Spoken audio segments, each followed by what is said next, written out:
And away we go. Oh man. I feel like a soul lost in the desert with no water for, what, 6, 7 weeks? And suddenly an oasis appears. Camels surround the oasis, drinking their fill. I crawl in between the large feet and sip, and my soul is filled. I did not know how empty was my soul until it was filled again. Hey everybody, both of you. Well, that's what we expected. It's the way a first show goes. I've only done a little bit of announcing, but we're back and we are gonna have some fun. We've missed your shows. So it's a very different setup. The set is still the same. I haven't got around to changing that. But my technology is very different. And I don't know what to expect. In fact, I just had to close, 70 browser tabs so I could free up some memory. My computer has been so busy today, and usually same day that I'm going to do a show, either a mic show or my show or whatever, I reboot a couple hours before, and I didn't get the opportunity. I was so busy with my machine that it just was abysmal, looking for any opportunity to get a reboot. So I sat down here about 40 minutes ago and I got everything kind of going and running, and then I said, oh no, I should reboot. Oh no, it took so long to set up to get everything going and whatever. So that ship has sailed. I gather, since the both of you, all three of us now, things are just moving right up, aren't saying that you can't hear me, that you can hear me. I did something of an audio test. So the way I have done shows in the past, some of you may recall that we used to do a different kind of a show with under different auspices. And the way I would always do that, even sitting right here, I would use a Zoom session, host a Zoom session, and then have the Zoom session send its feed to YouTube. I am not doing that for ADRAMADA. I am using right now OBS Studio, and I will be switching to Blackmagic ATEM over the next, it's going to be a little while because I've got to get a pile of cameras with HDMI outs. Everything that I have is USB, and that's going to require something of an investment. And so for the moment, it will be OBS, and there will be challenges. I do not have it set up beyond functionality today. So I don't have it set up so that it's got other views and I can bring up images and other cameras and things like that. It won't be long before I could do that. Voice is slightly out of sync. Yeah, I can see a little bit of hiccuping. It's because of the low memory. If I do disappear, unless it's in the last 5-10 minutes of the show, I will reboot the machine and come back to life. So stick around. All right. Well, I don't care that there's only a few people here. That was fully what I expected. There will be people who watch this on the archive. We have lots of followers already. That's kind of exciting. Thank you. Blue liquid. Should I segue into the blue liquid story already? If you are someone who knows me for the last couple of years, we started doing shows a couple of years ago. We're as part of a project for my employer, and it's been a lot of fun, but it had run its course. I said goodbye to that, and I wanted to do something else. The general expectation of that old show is that we tie it to company products or company services, helping people get certified and things like that. And that was fine. Loved doing that, but I wasn't the only one doing it, and my forays into other areas it's not that they didn't sit well. It had run its course, long and short. So I killed that show at the end of December of 2022. This is now February 23rd of 2023, so about 7 weeks later. And I just wanted to branch out and not be tied to certification-oriented stuff. Now, we certainly did break away in those days to non-certification tasks, but here I have no commitment to that at all. I can do anything I want. It's a Dave Rush show. And in fact, then, this is ADRAMADA. Not Andromeda, but ADRAMADA. And it's not spelled like Andromeda. There's no E's in it. It's all A's. ADRAMADA. And has some cool things. So why is it called that? Well, because my old show was drama. Dave Rush Ask Me Anything. And I like that. I like that being kind of a part of the core. And I years ago, a year and a half ago or so, it dawned on me that Andromeda would be a pretty good name if I could make it stand for something. And so some of you that are here and some of you that have watched, I threw that out one night on a late night Discord session and said, hey, give me some ideas on what An in front of drama might stand for and what DA might stand for, and got a lot of good ideas, and called them all together and said, yeah, okay, we got Andromeda. And I thought, in fact, I think I checked at that time to see if Andromeda with the funky spelling, with our spelling, was available as a domain, and I believe that it was. And then one day I went to pull the trigger and it wasn't. So maybe I was foggy and blurry and was wrong, or maybe somebody saw me look it up and seized it. And I don't know about you, I think that happens. I think if you go to any domain registrar and you go to check to see if a domain is available, that's a trigger. Somebody says, hey, there's a person who looked up Andromeda funny spelling.com. Let's seize that. We'll register it, and maybe they'll come to us and try to buy it. And frankly, I did. It's whoever owns that thing has it registered through GoDaddy, and they've got privacy on, so I can't see their contact information. What you do in that case is you send an information request to whoever the secret identity is, and they are supposed to forward it on to the actual domain holder. So I wrote them up and said, I am interested in buying this domain name. Never got a response. And then foolishly, I said, well, all right, let's go hunt around for some alternatives. And I knew as I'm typing it in that I'm going to type in something, it's going to become available, and some goober is going to seize it. Nevertheless, I just had to know. So I hunted around and I found ADRAMADA.com was available. And there was some other letters like eDramada or something like that weren't. And I thought, well, I better pull the trigger on this. And I didn't until today, this morning. So it was still available, and I had this real grandiose plan. I was going to register with these guys, and I was going to host with these guys, and I was going to do that with those guys, get my VPS with those guys. And I said, you know what? Today is the day. I got to launch the show today. I will stay with one provider for all services, and so I got my ADRAMADA.com registered and hosted with Namecheap.com. And is it cheap? I got 5 years worth of services for $123 US. Now there's like 5 services in that list, and 1 or 2 of them you could only purchase 2 years. But I purchased my SSL certificate for 5 years, $24. I purchased the hosting service, like $40. The domain was $5 a year or something like that. I think I got it less than that.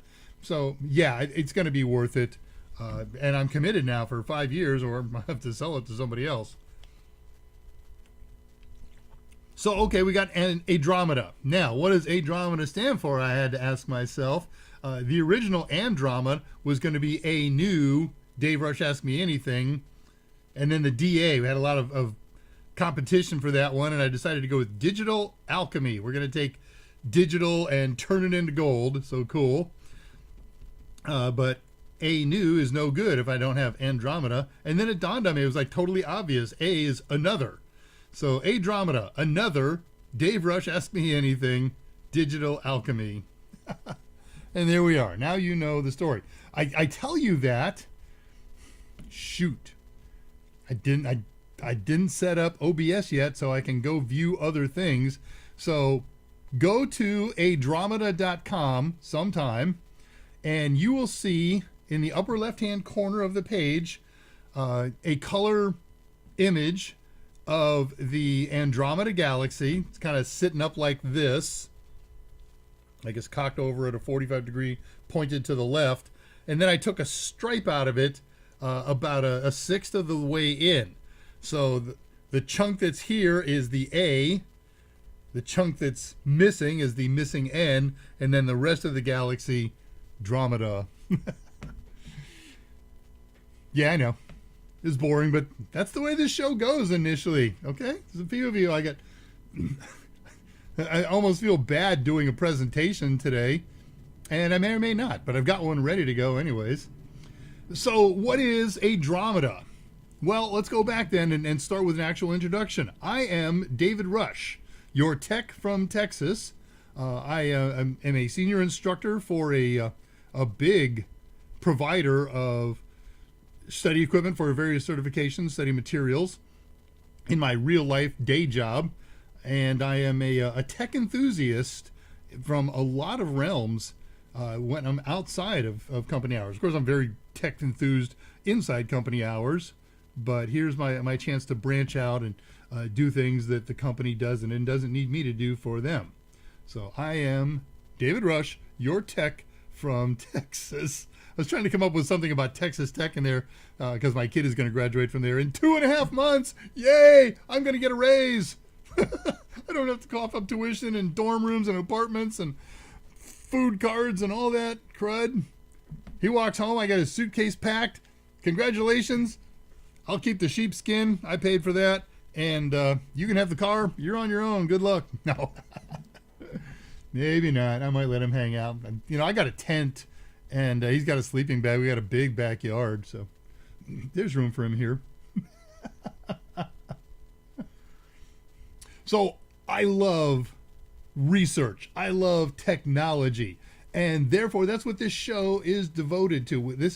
We are devoted to the dissemination of information and the use of technology. And in particular, we're interested in how the advancement of technology impacts our daily lives and our long-term lives.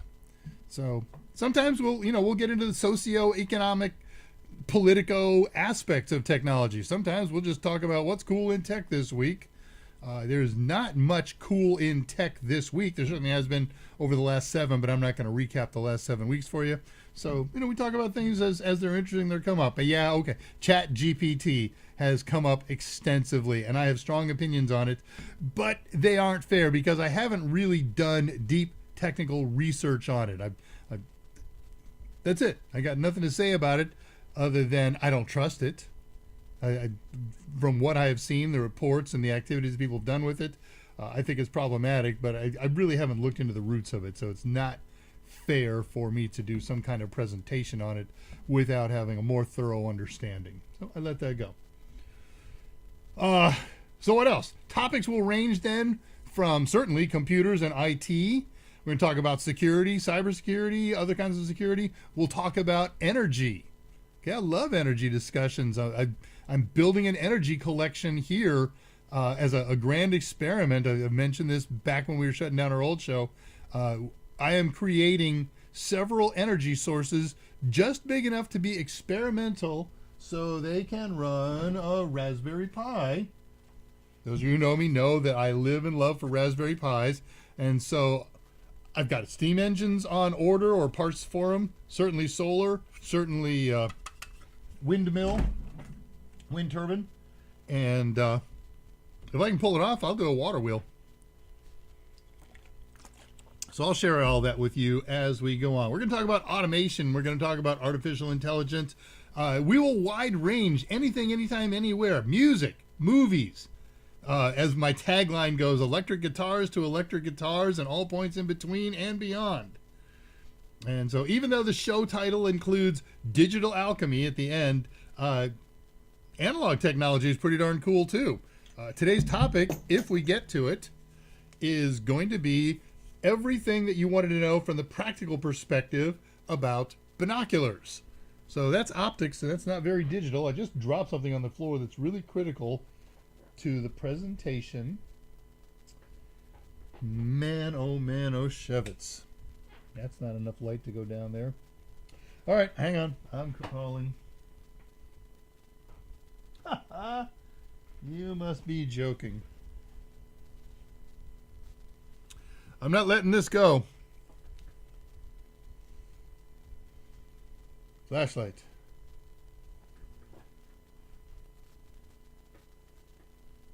Ah, there it is. Flashlight off.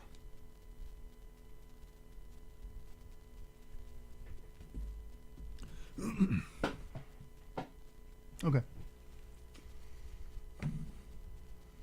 So we'll talk about analog topics, and we aren't afraid in this show to delve beyond the topics that my older show shied away from. Okay, so we're not afraid to talk about social topics, religion, sex, politics, and COVID. I may not like to, but if it comes up, you got thoughts, you got opinions, I want to hear them, I want to share them, I want to talk about it. All right, so the website is up, ADRAMADA.com, ADRAMA.com, just like on the various text of this feed. And I'm using Namecheap.com. All right, so let's see what both of you. I thought Jason might turn up. He did say he was going to try, but. And of course, we know our European contingent mostly is not going to be here. There was somebody who punched in for whom it was going to be 4 o'clock in the morning and thought he was going to arrive, but didn't. So greetings, Tullowit, and greetings, Patricia Grace. I would like either or both of you, if you're willing and able and wish to consider it, to consider being a mod for this show. You know how often I have to look away, or when I'm doing projects and things like that, I miss things. It's not going to be critical in the early days because the Russian bots aren't going to find us for a while, but it is going to happen. So I just caught a comment by Patricia. I'll get there in a second. So I will talk with you about these in the unofficial Total Seminars Discord channel, which I'm not pushing on here, but I'm not denying. It's a great place to hang out, and this, of course, is not related to the other conversation that I've had with some of you about other possible mod opportunities. But if either of you guys or both of you guys would consider modding this show, I'm going to need it. I may not need it immediately, but count on it. All right, so Patricia Grace, because I had to reboot my stream. That's what happened to the guy. I lost him. Poked in. Oh, I don't have timestamps on. I don't know when people poked in. Toggle timestamps. There we go. Okay, so Patricia turned up at 25 minutes before show start. I think I saw Tullowit ahead of her earlier, but jumping in and then checking in and out. Okay. Hey, we've doubled our initial viewership. Thank you, whoever's arriving. I'll get down there and find out. Tullowit is here someday from now. We can say we were there. So, Tullowit, of course, you have never missed a Mike show, and I think you were there from the very first one. So, maybe another record to begin. I got to talk about blue stuff. The blue liquid. Those of you who are regulars and have known me for the last year and a half or so, know that I started changing my dietary habits a couple of years ago. It's paid off in spades, still going, but I'm down since the beginning of COVID lockdowns about 85 pounds. It's primarily a keto-oriented diet that's Bottom line, it's no carbs. I basically eat 4 foods: meat, cheese, nuts, vegetables. That's it.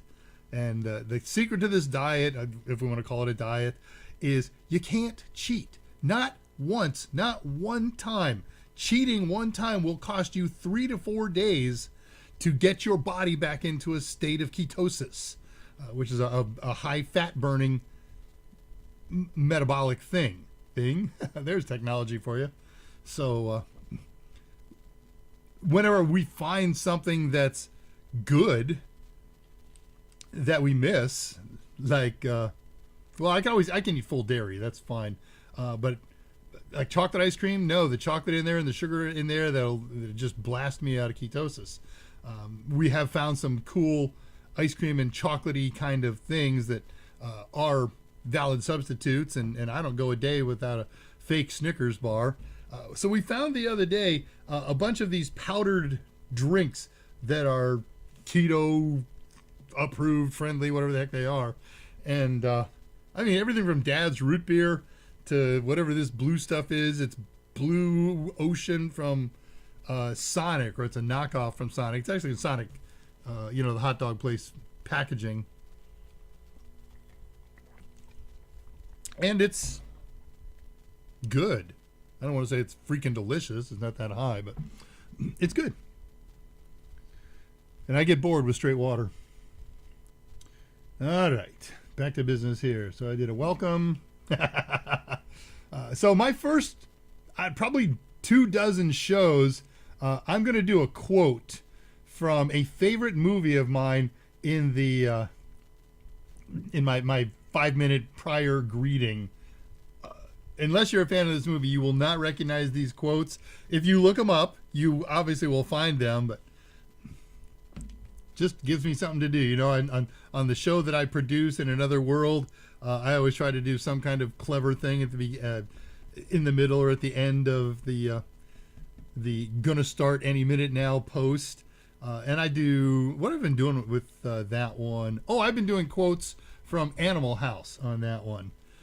And when I run out of the Animal House quotes, I got a pile of National Lampoon movies that I will be doing quotes from. But for this one, I got 24 from my favorite movie, and I will leave it up. Patricia Grace, you been drinking? Why, am I blurry and fuzzy? Do my knobs need twiddling?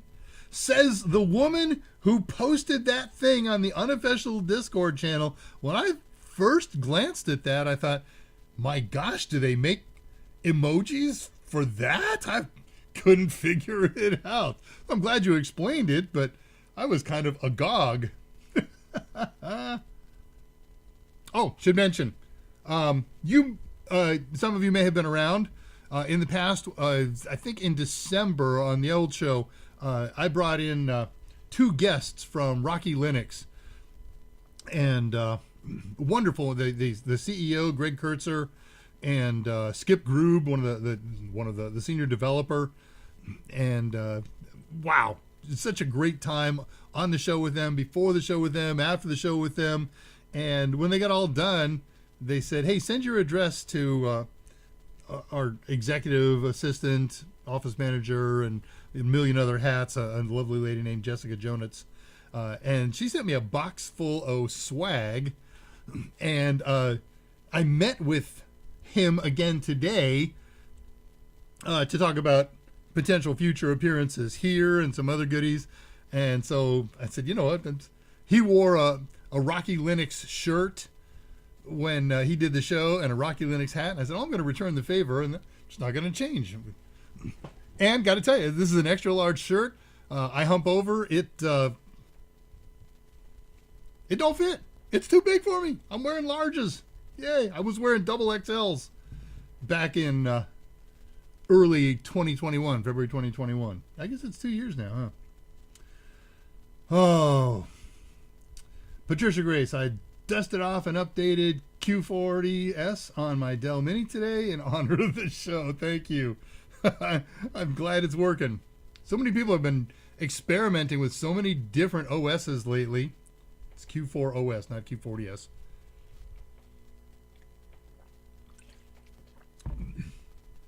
And that's awesome. I have been experimenting a lot in the last week's evenings with a bunch of different OSs on Pis and out of Pis. I started a project 2 weeks ago that after I put all that time and effort into it, turned out is impossible. So I had to go find another approach, and I've been working on that for a couple of weeks. It's working. Fill you in sometime. Okay, we do here. Sound is good. Voice is slightly out of sync. Sorry about that. It's, as I said, I'm running low on memory. Next time I do this, I will reboot my machine before, and it'll be nice and clean. Right, Tullowit likes the ATEM, as do I. Looks like the owner had the domain for a while. Okay, but it hasn't been updated recently. Thank you. Thanks for looking into that. So when I looked it up and thought that I saw it was available, I messed up. I was probably drinking. Though for the record, and for those people who will watch this new and on the archive, I don't drink much. Very, very, very little. A couple of beers a year, champagne every Thanksgiving, New Year's. And I've never bought a bottle of Dom Perignon. Certainly never drank it. Mike, our friend Mike, my good friend and former boss, he's moved to the parent company, so he's no longer my boss, so snubs his nose when I mention I'm going to get Dom. There's so many better champagnes, and I've had really good champagnes, but nothing as expensive as Dom. And when the kid walks, I'm going to christen him. I'm going to crack a bottle of champagne across his head and drink what's left of the shards. Now, we're celebrating with Dom out of tradition. I will do probably the same thing when he marries someday. But he's young and educated, and people are beating a path to his door. So, and he's got a good long-term girlfriend that will probably turn into something. Excuse me. It's listed for sale now. Sure. That's all right. We are ADRAMADA. I like it. I've had the idea for so long now, and it's ingrained in me. I like it a lot. Just looked at it. Did those guys send you Rocky Linux swag? Yes, they did. Piles of it. I got black shirts. I got gray shirts. I got green shirts. I got hats. I got Yeti cups and stickers and stuff that I haven't even gone through yet. I'm your Huckleberry. You've already reported Tullowit.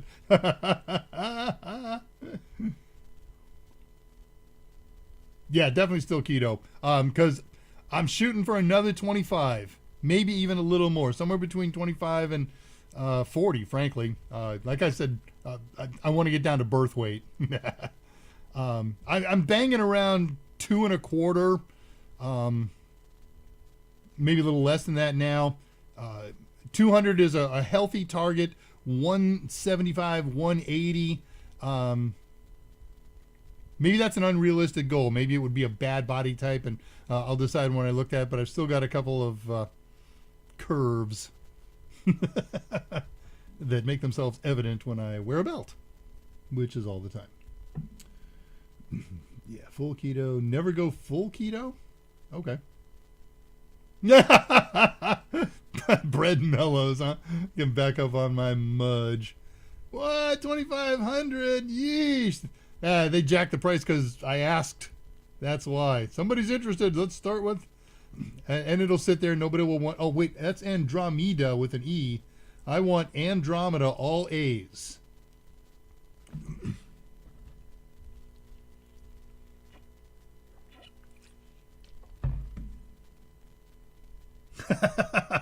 You look trimmer than I do, Tullowit. Don't give me that. All right. So where are we at here time-wise? We're about halfway into it.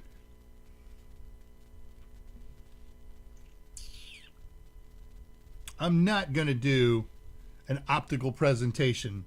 However, I am going to share one neat thing with you, of two, in fact. The practical side of binoculars. When you go shopping for binoculars, your goal, of course, is to see something far away clearly. And that comes from two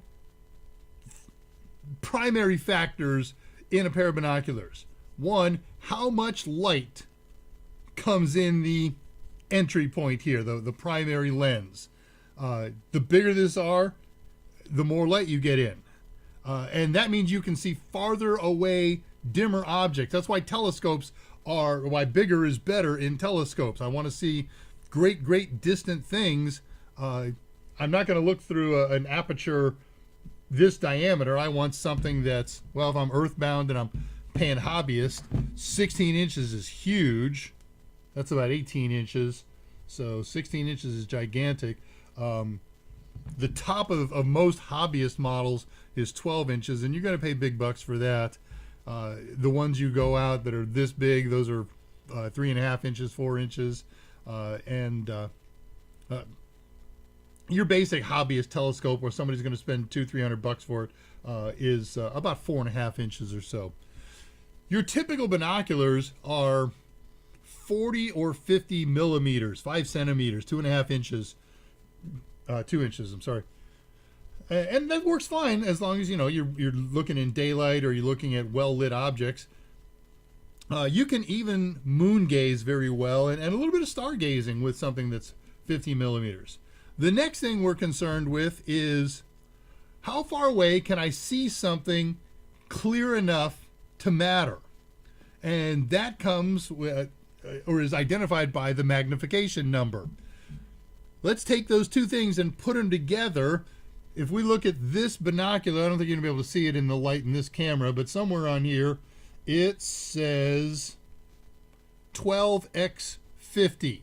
Now, if you go to your drawer right now, go to your cabinet, wherever you keep these kinds of things, you probably got a pair of binoculars in there. And if they're field style, they're probably 7x35 or 7x50, somewhere around that. You've got some smaller ones that, and here's what it means. The first number is the multiplication factor. Well, that's it. So it says for every 100 feet away, if my normal field of view at 170 degrees, right? If you're looking at your eyes, you don't have 180 degree field of vision, but your peripheral vision might take you into that 170. And so if I can see at 100 feet away here at 170 degrees, let's just come up with a number. 100 feet, multiply or divide that by 7 at 1,000 yards, 10 times later, I'm going to see 1/10 that field of view. So that's magnification, right? So 7x is 7 times magnification at, typically, it's done at 1,000 yards. They measure these things. And so they may say, for instance, at 1,000 yards, you can see a 320-foot field of view. If you have higher magnification, you might be talking about 185 feet, 160 feet. And basically, you're just talking about how much you can see, and it'll be fully expanded in your binoculars. But the first number is magnification factor. Second number is the opening diameter of the primary lenses. Okay, cool. Now, I got a whole shindig on that, and maybe I'll do the whole things on another show. But here's what I want you to know about selecting binoculars. The biggest binoculars you're going to get your hands on for looking at mountains and deer and the other end of the golf course and all that good stuff is probably going to be in the 7x to 10x zone. And again, bigger the by number, the 50s, the 40s, the 60s, the 80s, you get more light, you get more clarity, you get to see more things more better. Now here's the problem. This is great for looking down the road at a deer or up into a tree at a bird. But if you want to look at something really, really distant, like the moon, like the kneecap of the Orion Nebula, a 7x works pretty darn well. When you hold this up, your hand is still enough that it's not going to shake so much that the image becomes unbelievable and unviewable. But I want bigger binoculars. I want more powerful binoculars. I want 12x. I want 30x. That's awesome. And again, it's great when you're looking at 1,000 yards or a couple hundred yards here on Earth. But if you point that super high magnification, 10x, 12x, that doesn't seem like super high, but it really is. You try to look at a star and hold that with your hand, what's in the lens will jump with your heartbeat. It will just look like this and go in and out of the lens and things like that. So a super high powered, very high powered binoculars are no good for astrological work, astronomical work. There is a solution, and that was the reason that I chose to do this for this show. I have seen astronomical binoculars that are really long tubes on here and have numbers like 30 by 80, right? They can magnify 30 times. And I thought, well, if you hold something that's got a magnification of 30 times and my little 12x here is unviewable, there is no possible way. And I've tried all kinds of good things with this. I can lean against a post or mount the binoculars against a post to try to get some stability, but no. So you look at these astronomical binoculars, and what they have is kind of cool. They have a truss rod that runs all the way down and a threaded mount right in the middle of the truss rod so that you could screw this thing on to a camera mount on a tripod. I thought that's a pretty cool thing. It would be awesome if I could take my pretty good field grade binoculars here and do the same thing. And so I sat down and I started designing a couple of ideas. One of them I thought would be just a plate that this would sit on, just rest on, and the plate would have a screw hole in there for a standard camera thread mount, 1/4-20 they call it. And that's a good idea. And we 3D print. I gave my kid a 3D printer for his last year of school. He prints like a madman. And so I started working up ideas about how I could do cradles or loops or stuff like that in here and started designing that. And then I thought, wait a minute, there's no such thing as a good idea that somebody hasn't already thought of. So I went and started looking online for tripod mount binoculars. And sure enough, the plate thing was there. Totally ancient idea. I didn't find anything that matched my idea of making cradles or locking mechanisms. But what I did see is a lot of binoculars that come with a hole that instead of sitting down at the bottom of it here where it's screwed in like this, it sits here right between the primary optics. And I picked this up and I looked at it and said, well, I don't have that because mine has this little identifier cap. Wait a minute, I said, Jim. How easy did that come off? I tried to pop it off. It doesn't pop off. I tried to unscrew it. Oh, look at this. It unscrews. And it exposes a 1/4-20 hole, and underneath that there's an adapter for a 3/8 hole. Oh, awesome. All I got to do is put this on a tripod mount. I have lots of tripods and lots of camera mounts on them. But then I looked at it and said, well, wait a minute. The hole goes this way. In order to mount it on a tripod, I would have to do this. That would be no good for vision. And so again, online, because if there's a good idea or if this was designed for such a beast, then it must be available somewhere. So I went online, just took a couple of minutes of searching to find this. This is a mount. It's got a standard camera screw thread down on the bottom. And this particular one came with a sticky pad that goes in there, and I had to take it off, and I'll explain that in a second. Up here on top at 90 degrees to the mount is a screw thread. We just take this screw thread and mount it in that hole, and now I've got binoculars with a little platform on the bottom. And what do you do with that platform? You get your handy dandy tripod. I like this one because it's got a quick release. So I can pop that quick release off and screw this guy in. I'm not going to go through the whole mechanism. I got to get under there and screw it in. But now this goes back in Uncle Tripod. The binoculars are sitting here with the nose out that way. I can tilt up or down, left or right, and I don't have to touch the binoculars anymore. And I'm looking at, the other night I looked at the Orion Nebula. Now I've seen it many times through telescopes. I love astrophotography, especially with Raspberry Pis. But how cool when you don't want to go set up the whole astrophotography rig, when you can just pop on a good pair of binoculars and head out and start doing sky gazing. So I've checked out, of course, all the usual planets with my 7X or my 12X binoculars.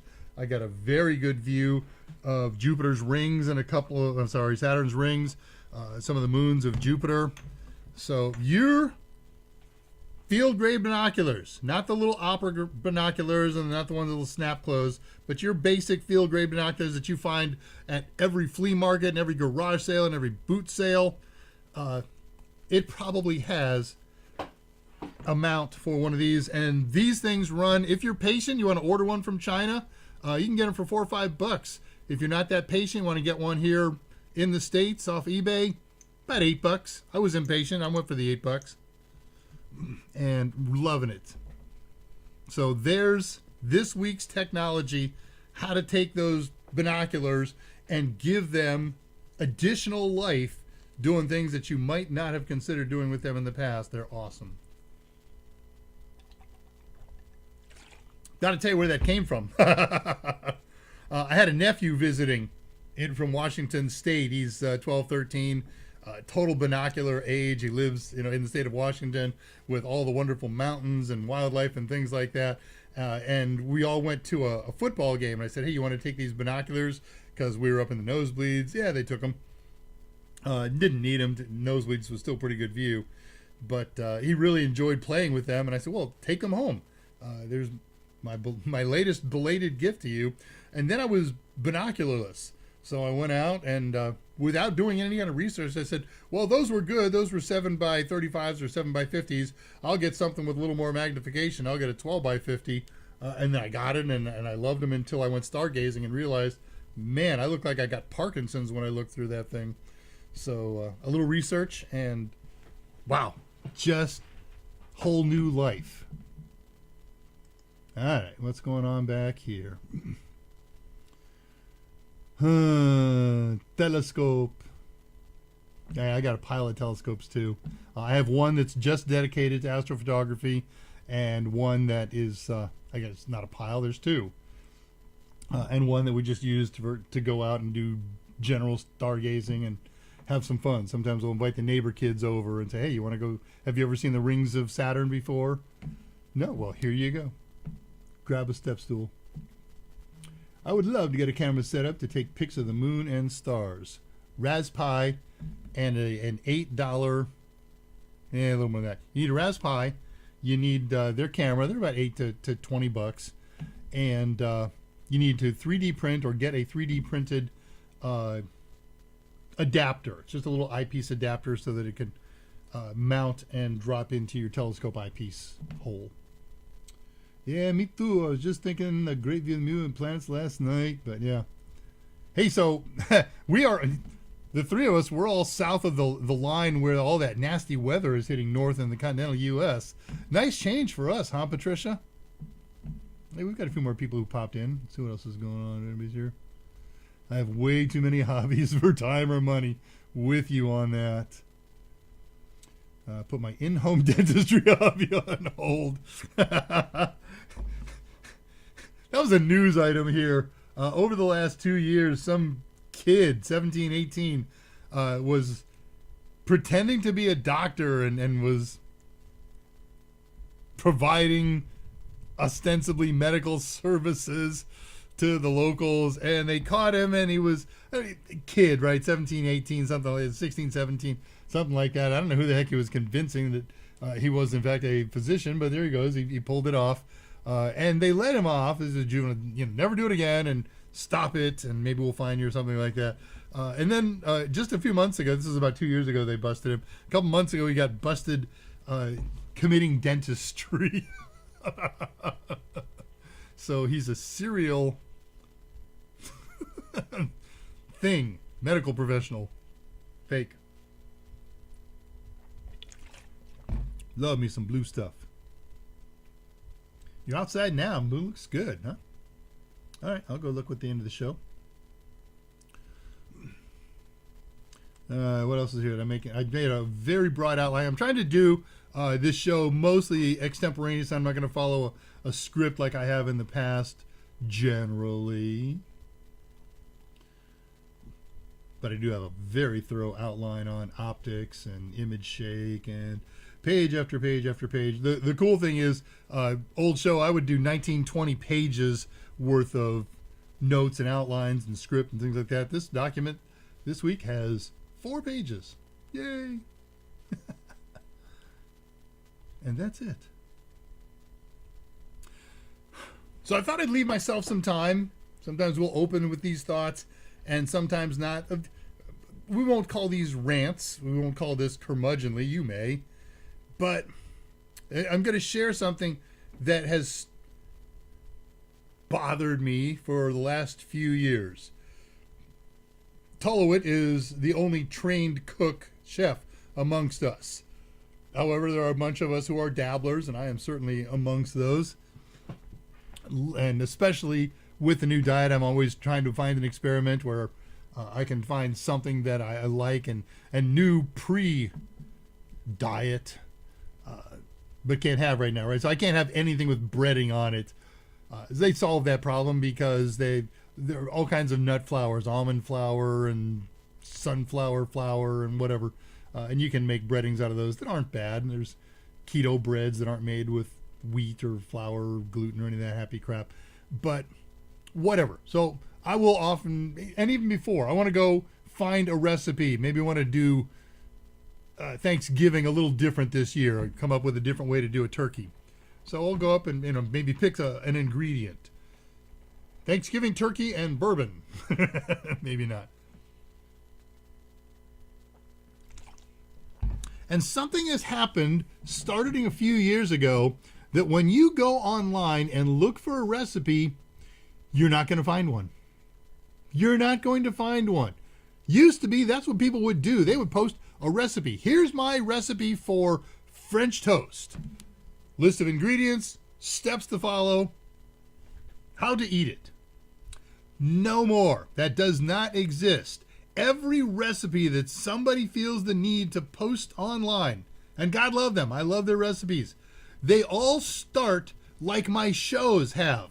Let's do a project. It'll be a 30-minute project, but first we'll do 90 minutes of news and tricks and traps of the week, and.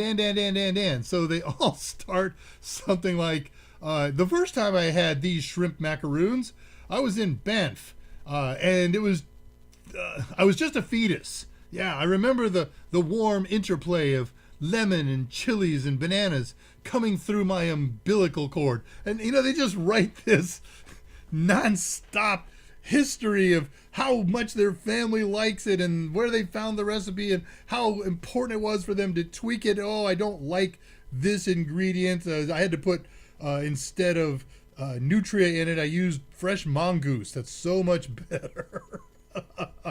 And eventually you wade through this Atlantic verbiage to come up with, hey, here's the list of stuff I used and here's the steps. And quite literally it's 1/8, 1/10 of the article. Man, thank goodness for cookbooks. I'm very happy to go to a used bookstore or a garage sale and, hey, look, a reasonably recent cookbook, and the beginning of the chapter comes up with stories and history and why we built this chapter. But then here's a page and it's got nothing but recipe and advice and tips, but it doesn't come with excuse me. Some things never change. Do a show, start hiccups. All right, that's my rant on recipes, and that is everything in all of my notes for the week. So if you got questions, if you got answers, cool bananas. I did a little bit of digging for news and tricks and traps of the week. I know what I want to do, what I can do. I want to share with you. Let's share feelings, shall we? Oh, by the way, on this show, I ain't politically correct. That's not me, and that's where my true curmudgeon reputation comes from. I don't coddle. I don't apologize for anybody else's behavior, and I'm happy to call somebody on the carpet online from the anonymity of my system. I'm not. Every forum that I participate on has my real picture and my real name on it. So I love people who accuse me of hiding in my mother's basement anonymously. No, folks, I'm here on the forum. There's my name. There's my picture. There's no artifice here. You want to know what I have to say? You know who I am. And you don't want to know who I have to say? Don't read my posts, because I'm not going to shy away. Anyways, let me bring up a documente here. Oh, this will be fun. Okay, we'll do it this way. I have, of course, over the last 7 weeks, and probably before that, been working on topics for the new shows. A couple of you that are here now, I have polled the users of the Unofficial Total Seminars Discord channel, UTSD, for ideas on people in technology that they would like me to get on the show and interview and things like that. Do I want feature? Yeah, Andromeda feature topics. And I have a good list of people. I've started to reach out to some of them. I had some people of my own that I had in mind. There we go. Andromeda topics. Oh, man. So I have some amazing topics, and most of them are kind of organically discovered. For instance, I was looking for a new CPU for my next build, and I ran across it. It's going to be Intel. Okay, more power to you folks who like and love AMD processors. They certainly have their place. They do a fine job in most arenas. There are a couple of arenas that I play in that AMD CPUs do not cut the mustard, and has nothing to do with their performance. It has to do with some core internal compatibility. So at least for now and the foreseeable future, I will never have an AMD CPU in anything that matters. I may have an AMD CPU in some machine in another room in the house. I think my home theater PC might have an AMD in it. Okay, works fine with the software on there. Anyways, so I'm looking at these Intel CPUs, and there was this CPU model. It's an i9 12900K, and it came in two versions. It came with a P version and an E version. In fact, this particular one said 8P, and I'm starting to buffer. Sorry, hope I'm with you. I'm getting a YouTube error message about not enough smooth. It's all right, we're almost done. Anyway, so it said there's 8 P cores and 8 E cores. Down the rabbit hole we went. We got to learn what P cores and E cores are. And there are CPUs, Intel CPUs, that are all P cores. And there are CPUs that are all E cores. And there's one like this i9-12900K that has it's 16 cores, half of which are P cores and half of which are E cores. I'm going to do a presentation on what those are, what they mean, where they matter, and where they don't. I'm kind of stuck here. I had this really great show in mind, and I let it leak, and I can't do anything that competes with anything that my current employer has done, is known to be doing, or is planning to do in the future. So I had this great comparison of technologies all set up and ready to talk about, and I think that thunder is being stolen, so I'm going to watch and see what develops there, and we will maybe do something about hypervisors. I think one of the things that I can do about hypervisors that they're not going to do is hypervisors on Linux systems. Oh man, and there's some hypervisors out there that are a very special case that I'm going to want to talk about. Virtuoso, two Z's. Apple has their own hypervisor. It's called the Apple Hypervisor. Everybody knows about parallels. You're going to learn in other areas about QEMU and KVN. I'm going to talk about Zen. May talk about vSphere. Titan, Titon, Smart OS. There's a hypervisor we're going to dive into. XVisor, LGuest, UVisor, which is a microvisor. It's pronounced microvisor. Proxmox. There's so much. So we're going to talk about a whole bunch of different kinds of hypervisors that can run on a variety of different platforms. You got to know about containers in the 21st century as a tech, as an administrator, as a contractor. If you want to be in the know for whatever your rationale is in the PC IT world, you've got to speak some level of container and container management. Now, I did a container and a container management show sometime in the past. We're going to move above and beyond that. It's going to be interesting. I have this marvelous thing. I may have mentioned this in my old show before I killed it. We're going to do a project on powering solar-powered devices with different kinds of light. LED light, incandescent light, sunlight, and moonlight. And we're going to get into the details why this works better, why this doesn't work. It's going to be cool. Here's a question that comes up in PC IT world all the time. And folks, I'm sorry to say, very few people have bothered to learn the reality of how things work in the 2020s. In fact, how they've worked since 2010. There's a lot of people running around on old knowledge as if it were still true, and it's not. And that is what happens when you ping, use the ping command, and ping the loopback address, 127.0.0.1. It ain't what everybody tells you. I've seen a couple of people get it right, mostly not. And I've seen some people who absolutely should know this and maybe have even been updated on it, but they drop back into old ways. So we're going to talk about what happens when you ping the loopback, what happens when you ping the actual IP address of an interface, and then I'm going to show you real functional methods to test a NIC and the IP stack. We're going to talk about alternative energy. I mentioned that at the beginning of the show. We're going to talk about the practical side, everything you need to know about 3D printing somewhere along here. I got a really cool electronics lab with Raspberry Pis. Where you at? Little white box over here somewhere. No. Well, I got a little white box somewhere over here. It has no labels, but we'll pretend this is it.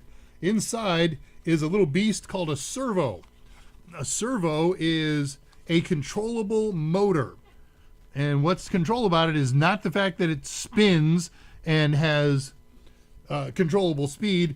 It has the ability to control how much the motor moves. So if you hang an arm off of that, then you can make bing, bing, bing, bing, bing, bing, bing, a controllable thing.